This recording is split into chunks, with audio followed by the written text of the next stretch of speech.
Don't you have an umbrella?" "I do, but it's that sideways kind of rain that soaks you anyway." Clara tries to shake the droplets from her long brown hair, but wringing it out would probably be more effective.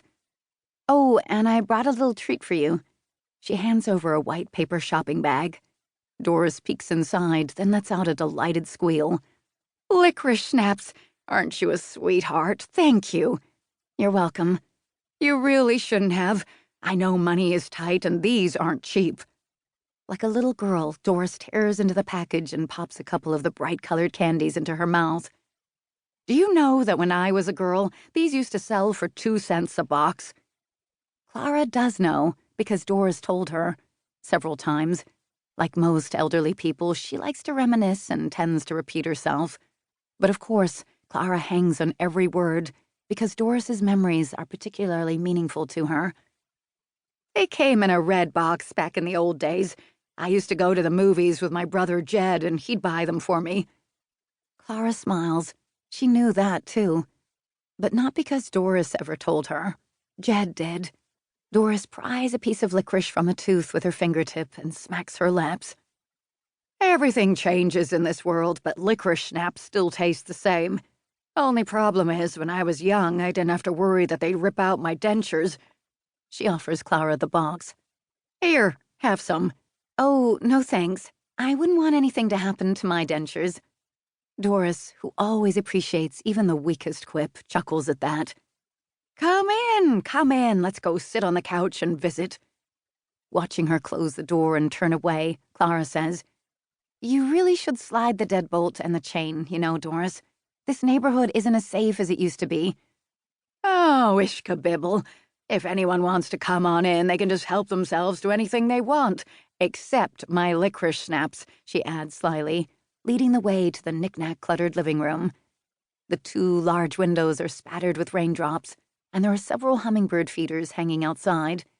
Doris collects everything related to hummingbirds: figurines, jewelry, even feeders, though she admits it would be unusual to see the tiny birds buzzing around her urban fire escape.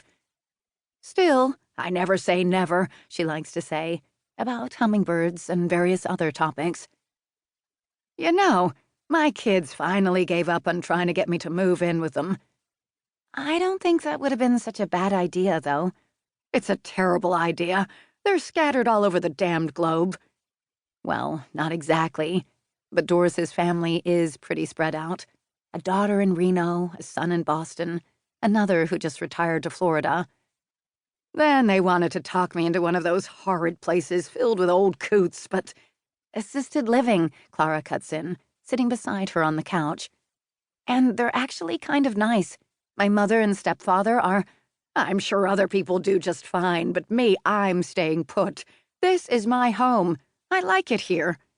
"But, honey, if it works, don't fix it. That's what I say."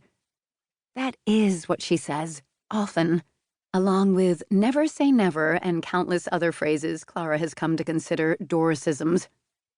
"Like I told my kids, when I leave this place for the last time, it'll be in a body bag." Clara cringes. "Doris, don't—" "And my kids, when they're not harping on me to move, they're telling me it's about time I started unloading some of this stuff." She waves a wrinkled hand around the room. "Why?" "I'm sure they think I'm going to kick the bucket any second now, and they'll be stuck having to come back here and clean it all out." "Oh, Doris, I'm sure they don't—" "Of course they do, and it doesn't bother me at all. I'd be thinking the same thing if I were them.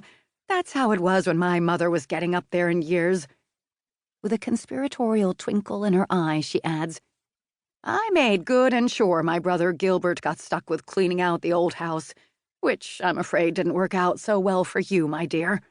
Doris is referring to the fact that Gilbert accidentally gave away to an antique store a gift-wrapped package that had been stored in the attic since the early 1940s, intended as a Christmas gift from their brother Jed to his wartime sweetheart.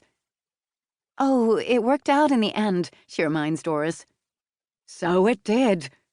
With weathered fingertips, Doris pats Clara's left hand, the one that has worn a gold wedding band since her wedding last year. "And now you believe in magic, as you should." Clara smiles, too, but it fades when she remembers why she came here today.